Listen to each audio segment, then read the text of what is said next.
दुनिया के लिए सूरज अब इस दुनिया में नहीं था। लोग मान चुके थे कि उसकी कार में हुए विस्फोट ने उसकी जिंदगी खत्म कर दी। परिवार रो चुका था, दोस्त टूट चुके थे और ईशा की आंखों के आंसू सूखने का नाम नहीं ले रहे थे। लेकिन सच्चाई कुछ और थी। विस्फोट के बाद सूरज किसी तरह बच गया था। घायल अवस्था में उसने खुद को दुनिया से छिपा लिया। कारण सिर्फ एक था, वह जानना चाहता था कि उसकी मौत का खेल किसने रचा। दिन गुजरते गए और सूरज ने अपनी पहचान छिपाकर जांच शुरू कर दी। एक शाम वह आकाश के घर के पास खड़ा था। चेहरे पर नकली दाढ़ी और सिर पर टोपी थी। कोई उसे पहचान नहीं सकता था। उसकी नजर घर के अंदर बाहर आने जाने वाले हर व्यक्ति पर थी। तभी उसे याद आया कि अरविंद जी ने क्या कहा था। सूरज बेटा, ईशा ने जो कुछ भी किया वह उसकी मर्जी से नहीं था, उसे मजबूर किया गया था। ये बात सूरज के दिल में हथौड़े की तरह गूंज रही थी। क्या सच में ईशा निर्दोष थी? क्या वह इतने दिनों से गलत इंसान पर गुस्सा कर रहा था? जितना वह सोचता उतना ही उलझता चला जाता। उधर दूसरी तरफ ईशा अपने कमरे में अकेली बैठी थी।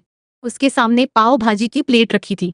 ये वही डिश थी जो कभी सूरज की सबसे पसंदीदा हुआ करती थी। एक कौर खाते ही उसकी आंखें नम हो गईं। उसे याद आया कि कैसे सूरज मजाक में पूरी प्लेट खत्म कर देता था। उसकी आंखों से एक आंसू गिर पड़ा। वह धीरे से बोली, आप जहां भी हैं बस सुरक्षित रहिए। उसी समय खिड़की के बाहर खड़ा सूरज उसे देख रहा था। उसका दिल तेजी से धड़कने लगा। वह सोचने लगा, अगर ये मुझसे नफरत करती है तो मेरी पसंद की चीजें देखकर इतना भावुक क्यों हो जाती है? तभी ईशा को खांसी आने लगी। अनजाने में सूरज के मुंह से निकल गया, ईशा जी, पानी। आवाज सुनते ही ईशा चौंक गई।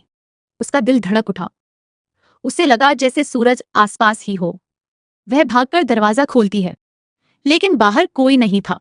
सूरज तब तक अंधेरे में गायब हो चुका था। उस रात दोनों सो नहीं पाए। एक तरफ ईशा थी जो सूरज को याद कर रही थी, दूसरी तरफ सूरज था जो ईशा को समझने की कोशिश कर रहा था। और यहीं से शुरू होने वाली थी उस सच्चाई की तलाश जो कई जिंदगियों की दिशा बदलने वाली थी। अगली सुबह सूरज अपनी जांच को और आगे बढ़ाने निकल पड़ा। उसे पता चला कि उसकी कार को विस्फोट से पहले आखिरी बार एक पुराने गैराज में देखा गया था। वह तुरंत वहां पहुंच गया। गैराज शहर के बाहरी इलाके में था। चारों तरफ जंग लगी मशीनें और टूटे फूटे वाहन खड़े थे। सूरज अंदर गया और वहां मौजूद बुजुर्ग मैकेनिक से बात करने लगा। शुरुआत में मैकेनिक कुछ भी बताने को तैयार नहीं था। उसकी आंखों में डर साफ दिखाई रहा था। लेकिन जब सूरज ने उसे भरोसा दिलाया कि उसकी सुरक्षा की पूरी जिम्मेदारी वह लेगा, तब आखिरकार वह बोल पड़ा, साहब, आपकी गाड़ी के नीचे कुछ लगाया गया था। सूरज के पैरों तले जमीन खिसक गई। किसने लगाया था? मैकेनिक ने कांपते हुए जवाब दिया, आकाश के आदमी थे। अब सूरज का शक यकीन में बदल चुका था। लेकिन अदालत में शक नहीं, सबूत काम आते हैं। इसलिए उसने अगले कई दिन सबूत इकट्ठा करने में लगा दिए। सीसीटीवी फुटेज, फोन रिकॉर्ड, गवाहों के बयान, हर चीज धीरे धीरे उसके हाथ लगने लगी। उधर आकाश भी बेचैन होने लगा था। उससे महसूस हो रहा था कि कोई उसके पीछे पड़ा हुआ है। उसने अपने आदमियों को बुलाया, जो भी सबूत मेरे खिलाफ हो सकता है खत्म कर दो। लेकिन किस्मत अब उसका साथ छोड़ चुकी थी। जितना वह सबूत मिटाता उतने ही नए सबूत सामने आ जाते। उसी दौरान बंटी को भी कुछ अजीब बातें पता चलने लगी। उसे एहसास होने लगा कि शायद सूरज कभी गलत था ही नहीं। वह पुरानी बातों को याद करने लगा। उसे याद आया कि सूरज ने हमेशा उसे भाई माना था, लेकिन आकाश की चालों ने दोनों दोस्तों को एक दूसरे का दुश्मन बना दिया। बंटी के अंदर पछतावा बढ़ता गया।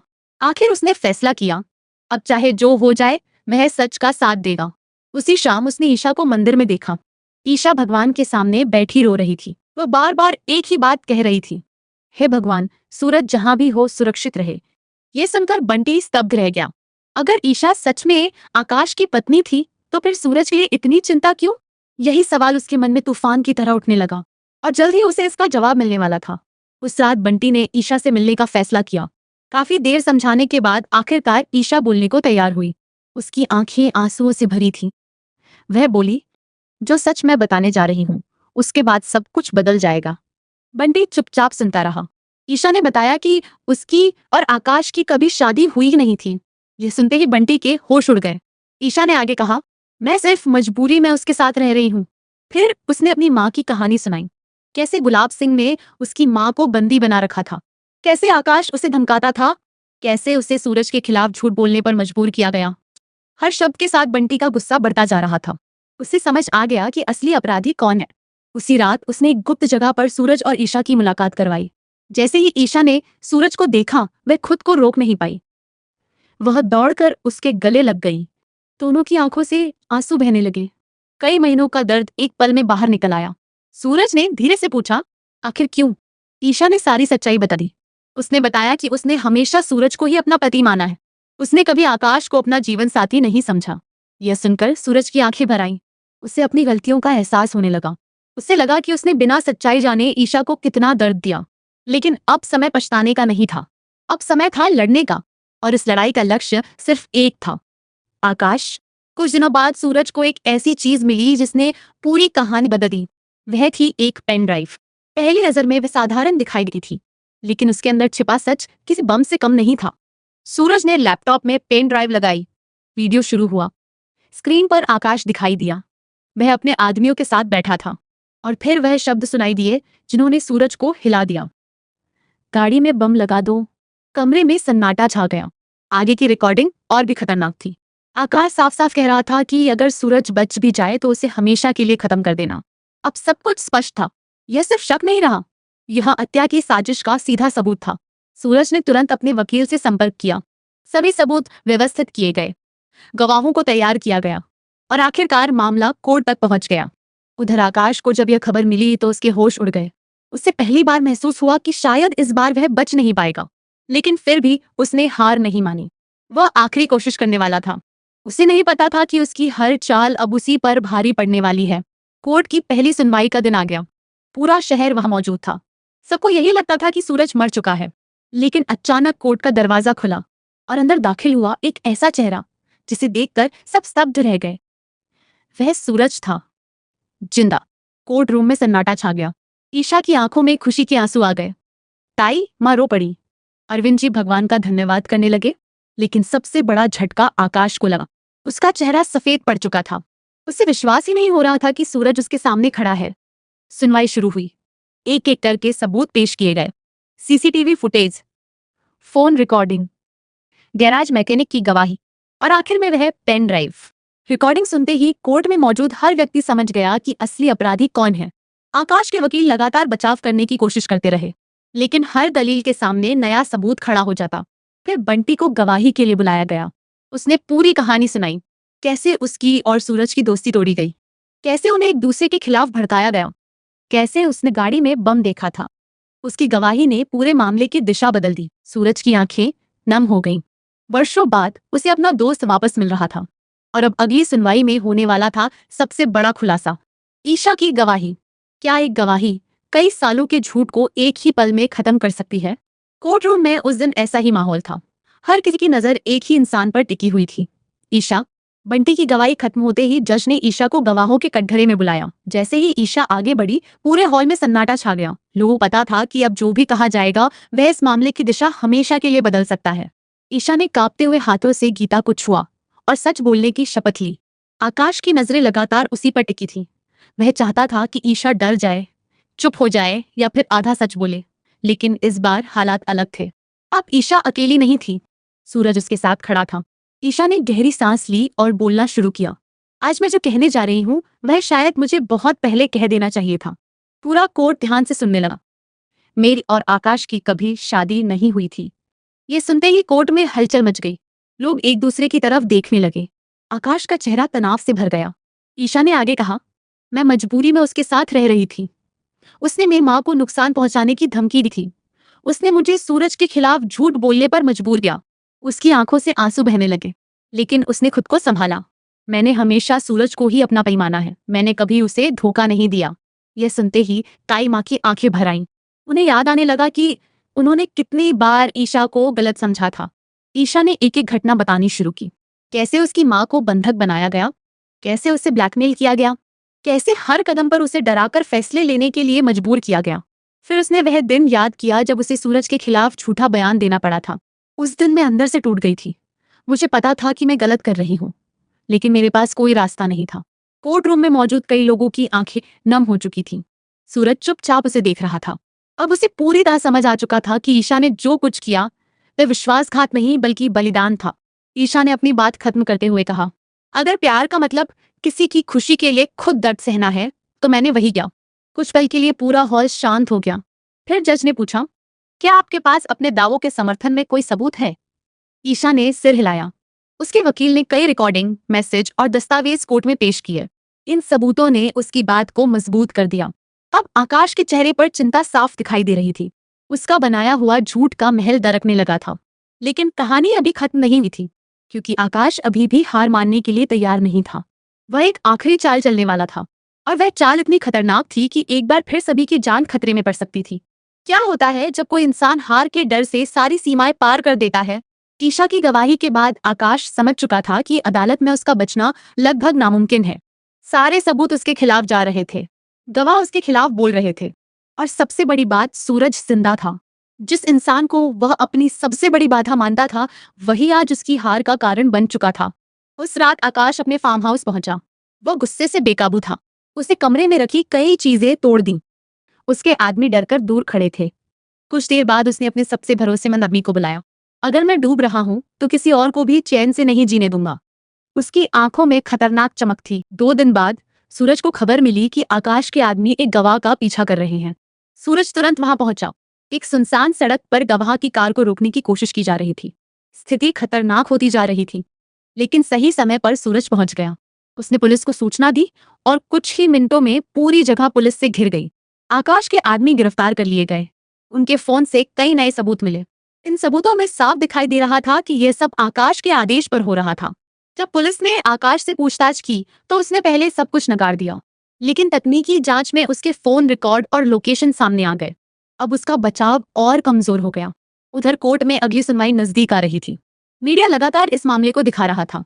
पूरे शहर में सिर्फ एक ही चर्चा थी, क्या आकाश को सजा मिलेगी या वह फिर किसी चाल से बच निकलेगा। सुनवाई से एक रात पहले आकाश ने एक और कोशिश की। उसने जेल जाने से बचने के लिए शहर छोड़ने का प्लान बनाया। एक नकली पहचान तैयार की गई, टिकट बुक हुए, रास्ता तय हुआ। लेकिन किस्मत इस बार उसके खिलाफ थी। जैसे ही वह भागने की कोशिश करने लगा, पुलिस ने उसे एयरपोर्ट के रास्ते में पकड़ लिया। उसकी गिरफ्तारी की खबर पूरे शहर में फैल गई। लोगों को पहली बार महसूस हुआ कि शायद अब न्याय दूर नहीं है। दूसरी तरफ सूरज, ईशा और बंटी एक साथ बैठे थे। कई महीनों बाद उनके चेहरों पर सुकून दिखाई दे रहा था। लेकिन सूरज जानता था कि असली लड़ाई अभी खत्म नहीं हुई है। जब तक अदालत अंतिम फैसला नहीं सुना देती, तब तक कुछ भी हो सकता है। और ये सुबह कोर्ट में अंतिम बहस होने वाली थी, और उसी बहस के बाद तय होने वाला था कि आकाश अपनी बाकी जिंदगी आजादी में बिताएगा या सलाखों के पीछे। क्या सच की जीत हमेशा होती है, या कभी कभी झूठ इतना ताकतवर हो जाता है कि न्याय भी हार मान लेता है? ये सवाल उस सुबह हर किसी के मन में था। कोर्ट के बाहर लोगों की भीड़ जमा थी। मीडिया की वैनें खड़ी थीं। कैमरे लगातार लाइव प्रसारण कर रहे थे। शहर के सबसे चर्चित मामले का फैसला आज आने वाला था। अंदर कोर्ट रूम में माहौल बेहद गंभीर था। एक तरफ सूरज, ईशा, बंटी और पूरा परिवार बैठा था। दूसरी तरफ आकाश अपने वकीलों के साथ मौजूद था। हालांकि उसके चेहरे पर अब पहले जैसा आत्मविश्वास नहीं था। पिछले कुछ दिनों में उसके खिलाफ इतने सबूत सामने आ चुके थे कि अब उसे भी अपनी हार का अंदाजा होने लगा था। जज के आते ही पूरी अदालत खड़ी हो गई। कुछ औपचारिक कार्यवाही के बाद अंतिम बहस शुरू हुई। सूरज के वकील ने एक एक करके पूरे मामले को दोबारा अदालत के सामने रखा। उन्होंने बताया कि कैसे सूरज की कार में बम लगाया गया, कैसे उसकी मौत की साजिश रची गई, कैसे ईशा और उसके परिवार को धमकाया गया, कैसे झूठे बयान दिलवाए गए, और कैसे पूरे परिवार को भ्रम में रखकर अपराधों का जाल बुना गया। इसके बाद पेन ड्राइव की रिकॉर्डिंग दोबारा चलाई गई। कमरे में वही आवाज गूंजी जिसने पूरे केस की दिशा बदल दी थी। आकाश की आवाज, साफ, स्पष्ट और बिना किसी शक के। रिकॉर्डिंग खत्म होते ही अदालत में सन्नाटा छा गया। अब बचाव पक्ष की बारी थी। आकाश के वकील ने आखिरी कोशिश की। उन्होंने कहा कि रिकॉर्डिंग के साथ छेड़छाड़ हो सकती है। कुछ गवाह व्यक्तिगत दुश्मनी के कारण बयान दे रहे हो सकते हैं। लेकिन जब फॉरेंसिक रिपोर्ट पेश की गई तो उनकी दलील कमजोर पड़ गई। रिपोर्ट में साफ लिखा था कि रिकॉर्डिंग असली है, किसी प्रकार की एडिटिंग नहीं की गई। इसके बाद बंटी, मैकेनिक और अन्य गवाहों के बयान भी रिकॉर्ड से मिलाए गए। हर बात एक दूसरे से मेल खा रही थी। अब अदालत के सामने तस्वीर पूरी तरह साफ थी। जज ने कुछ देर फाइलें देखी। पूरा हॉल सांस रोककर बैठा था। फिर आखिरकार वह पल आ गया जिसका सभी को इंतजार था। जज ने फैसला पढ़ना शुरू किया। अदालत के सामने प्रस्तुत सबूतों, गवाहों और जांच रिपोर्टों के आधार पर यह सिद्ध होता है कि आरोपी आकाश ने योजनाबद्ध तरीके से हत्या की साजिश रची, सबूत मिटाने का प्रयास किया, गवाहों को प्रभावित करने की कोशिश की तथा कई लोगों को मानसिक और शारीरिक नुकसान पहुंचाया। आकाश का चेहरा उतर गया। जज ने आगे कहा, इसलिए अदालत आरोपी आकाश को दोषी ठहराती है और उसे कठोर कारावास की सजा सुनाती है। इतना सुनते ही कोर्ट रूम में हलचल मच गई। ईशा की आंखों से आंसू बहने लगे, लेकिन इस बार ये दर्द के नहीं, राहत के आंसू थे। बंटी ने खुशी से मुट्ठी भींच ली। ताई माँ ने भगवान का नाम लिया। सूरज कुछ पल तक चुप खड़ा रहा। वह उस सफर को याद कर रहा था जिसने उसे यहाँ तक पहुंचाया था। धोखा, साजिश, मौत का सामना और फिर सच की तलाश। आज आखिरकार उस सफर का सबसे बड़ा पड़ाव पूरा हो चुका था। पुलिस आगे बढ़ी और आकाश को हिरासत में ले लिया। जाते जाते उसने सूरज की तरफ देखा। उसकी आंखों में गुस्सा, हार और पछतावा तीनों दिखाई दे रहे थे। लेकिन अब बहुत देर हो चुकी थी। कानून अपना फैसला सुना चुका था। कोर्ट के बाहर निकलते ही मीडिया ने सूरज को घेर लिया। सब एक ही सवाल पूछ रहे थे, आपको कैसा लग रहा है? सूरज ने सिर्फ एक बात कही, आज मेरी नहीं, सच की जीत हुई है। और यही शब्द अगले दिन हर अखबार की सुर्खी बनने वाले थे। क्या किसी इंसान से उसकी पहचान छीन ली जाए और फिर वो उसे दोबारा हासिल कर ले तो वो पल कैसा होता है? आकाश को सजा मिलने के बाद सबको लगा कि कहानी खत्म हो गई। लेकिन सूरज के जीवन की एक और बड़ी लड़ाई बाकी थी। वह लड़ाई थी उसकी प्रतिष्ठा की। एक समय था जब सूरज एक सम्मानित आईएएस अधिकारी था। लोग उसकी ईमानदारी की मिसाल देते थे। लेकिन आकाश की साजिशों के कारण उस पर झूठे आरोप लगे। जांच बैठी, नौकरी चली गई और धीरे धीरे उसका सम्मान भी लोगों की नजरों में धूमिल हो गया। हालांकि अब सच्चाई सामने आ चुकी थी, इसलिए सरकार ने मामले की पुनः जांच शुरू की। एक विशेष समिति बनाई गई। सभी पुराने दस्तावेज निकाले गए। फोन रिकॉर्ड, विभागीय फाइलें और गवाहियों की दोबारा समीक्षा की गई। कई सप्ताह तक जांच चलती रही। सूरज को हर दिन एक नई उम्मीद मिलती थी, लेकिन वह जल्दबाजी नहीं करना चाहता था। उसे पता था कि इस बार फैसला पूरी तरह तथ्यों के आधार पर होगा। एक सुबह उसे सरकारी कार्यालय से फोन आया। उसे तुरंत मुख्य सचिव के कार्यालय में बुलाया गया। फोन रखते ही उसके दिल की धड़कन तेज हो गई। ईशा ने उसके चेहरे की तरफ देखा। सब ठीक है। सूरज हल्का सा मुस्कुराया। शायद आज मेरी जिंदगी बदलने वाली है। दोनों साथ में कार्यालय पहुंचे। वहां कई वरिष्ठ अधिकारी मौजूद थे। मुख्य सचिव ने सूरज को बैठने का इशारा किया। कुछ पल तक कमरे में खामोशी रही। फिर उन्होंने एक फाइल खोलते हुए कहा, जांच पूरी हो चुकी है। सूरज की सांसें थम सी गईं। मुख्य सचिव आगे बोले, आपके खिलाफ लगाए गए सभी आरोप झूठे पाए गए हैं। सूरज की आंखें नम हो गईं। वर्षों का दर्द जैसे एक पल में हल्का हो गया। लेकिन सबसे बड़ी बात अभी बाकी थी। मुख्य सचिव मुस्कुराए और बोले, सरकार ने फैसला किया है कि आपको पूर्ण सम्मान के साथ आपकी सेवा में पुनः बहाल किया जाए। कमरे में तालियां गूंज उठीं। सूरज कुछ क्षण तक कुछ बोल ही नहीं पाया। उसे याद आने लगा वह दिन जब उससे उसका पद छीन लिया गया था। वह रातें जब उसने अकेले संघर्ष किया था और वह समय जब पूरी दुनिया उसे दोषी समझ रही थी। आज वह सब पीछे छूट चुका था। बाहर निकलते ही ईशा ने खुशी से उसका हाथ पकड़ लिया। उसकी आंखों में गर्व साफ दिखाई दे रहा था। मुझे पता था कि एक दिन सच जरूर जीतेगा। सूरज मुस्कुराया। अगर तुम मेरा साथ नहीं देती तो शायद मैं यहाँ तक कभी नहीं पहुंच पाता। उस शाम परिवार में जश्न का माहौल था। ताई माँ ने मिठाइयां बांटी। दादी ने भगवान का धन्यवाद किया। बंटी ने मजाक में कहा, अब साहब फिर से बड़े अफसर बन गए हैं, हमें मत भूल जाना। सब हंस पड़े। लेकिन खुशी का सबसे भाव पल तब आया जब सूरज ने अपने पुराने कार्यालय में दोबारा कदम रखा। सभी कर्मचारी खड़े होकर उसका स्वागत कर रहे थे। कई लोगों की आंखों में सम्मान दिखाई दे रहा था। सूरज ने महसूस किया कि वह सिर्फ नौकरी नहीं, अपनी पहचान वापस पा चुका है। उसने अपने केबिन की खिड़की से बाहर देखा। सूरज ढल रहा था, लेकिन उसकी जिंदगी में एक नया सूर्योदय शुरू हो चुका था। और अब वह एक ऐसा फैसला लेने वाला था जो उसके जीवन को हमेशा के लिए खुशियों से भर देने वाला था। क्योंकि अगला अध्याय सिर्फ सम्मान की वापसी का नहीं, बल्कि प्रेम के सबसे खूबसूरत उत्सव का होने वाला था। क्या सच्चा प्यार सचमुच हर परीक्षा पार कर सकता है? क्या दो लोग जिन्हें हालात, साजिशों और गलतफहमियों ने अलग कर दिया हो, फिर से एक होकर अपनी नई दुनिया बसा सकते हैं? सूरज और ईशा की कहानी अब इसी सवाल का जवाब बनने जा रही थी। आकाश को सजा मिल चुकी थी। सूरज को उसका सम्मान और नौकरी वापस मिल चुकी थी। परिवार की गलतफहमियां खत्म हो चुकी थीं। लेकिन एक अधूरा सपना अभी भी बाकी था। वह सपना था सूरज और ईशा का एक बार फिर से एक होना। एक शाम पूरे परिवार के सामने सूरज खड़ा हुआ। उसके चेहरे पर हल्की मुस्कान थी और आंखों में आत्मविश्वास। सब लोग हैरानी से उसे देख रहे थे। तभी सूरज धीरे धीरे ईशा के सामने आया। उसने जेब से छोटी सी अंगूठी निकाली और घुटनों के बल बैठ गया। पूरा घर सन्न रह गया। ईशा की धड़कनें तेज हो गईं। सूरज ने उसकी आंखों में देखते हुए कहा, हमने दर्द देखा है, जुदाई देखी है, गलतफहमियां देखी हैं, लेकिन हर बार हमारा रिश्ता इन सबसे मजबूत होकर निकला है। क्या तुम एक बार फिर मेरी जीवन संगिनी बनोगी? ईशा की आंखों से खुशी के आंसू बहने लगे। वो कुछ पल तक बोल नहीं पाई। फिर उसने मुस्कुराते हुए कहा, हाँ। इतना सुनते ही पूरा घर तालियों से गूंज उठा। ताई माँ ने दोनों को गले लगा लिया। दादी ने आशीर्वाद दिया। बंटी ने हंसते हुए कहा, इस बार शादी में कोई विलेन नहीं आएगा, इसकी जिम्मेदारी मेरी है। सभी लोग हंस पड़े। इसके बाद शादी की तैयारियां शुरू हो गईं। पूरा घर रोशनी से जगमगाने लगा। दीवारों पर फूलों की सजावट की गई। आंगन में रंगोली बनाई गई। रिश्तेदार दूर दूर से आने लगे। घर में फिर से खुशियों की आवाजें गूंजने लगी। सबसे पहले मेहंदी की रस्म हुई। ईशा के हाथों पर खूबसूरत मेहंदी रची गई। उसमें सूरज का नाम भी छिपा था। सहेलियां उसे छेड़ रही थी। वहीं दूसरी तरफ सूरज को बंटी और उसके दोस्त लगातार मजाक करके परेशान कर रहे थे। कई महीनों बाद सूरज खुलकर हंस रहा था। फिर संगीत की रात आई। पूरा परिवार एक साथ नाचा। दादी तक ने सबको चौंकाते हुए कुछ कदम थिरकाए। वातावरण इतना खुशनुमा था कि हर कोई पुराने दुख भूल चुका था। अगले दिन हल्दी की रस्म हुई।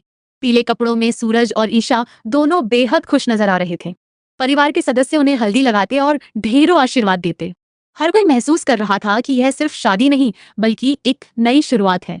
आखिरकार वह दिन भी आ गया जिसका सभी को इंतजार था। शादी का दिन। मंदिर को हजारों फूलों से सजाया गया था। घंटियों की मधुर आवाज वातावरण में गूंज रही थी। सूरज शेरवानी पहनकर मंडप में पहुंचा। वहीं ईशालाल जोड़े में किसी सपने की तरह लग रही थी। जब दोनों की नजरें मिली तो जैसे समय कुछ पल के लिए थम गया। उनकी आंखों में वह सारी यादें थीं।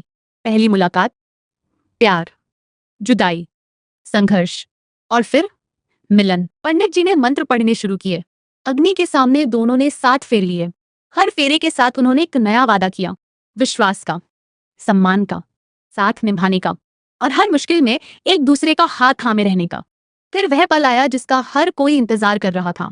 सूरज ने ईशा की मांग में सिंदूर भरा, उसके गले में मंगलसूत्र पहनाया। मंदिर तालियों और शुभकामनाओं से गूंज उठा। ईशा की आंखों से खुशी के आंसू बह निकले। सूरज ने उसका हाथ थाम लिया। इस बार वह हाथ कभी छूटने वाला नहीं था। शादी के बाद ईशा ने पूरे परिवार का दिल जीत लिया। जो लोग कभी उसे गलत समझते थे वही अब उसकी तारीफ करते नहीं थकते थे। दादी उसे घर की लक्ष्मी कहने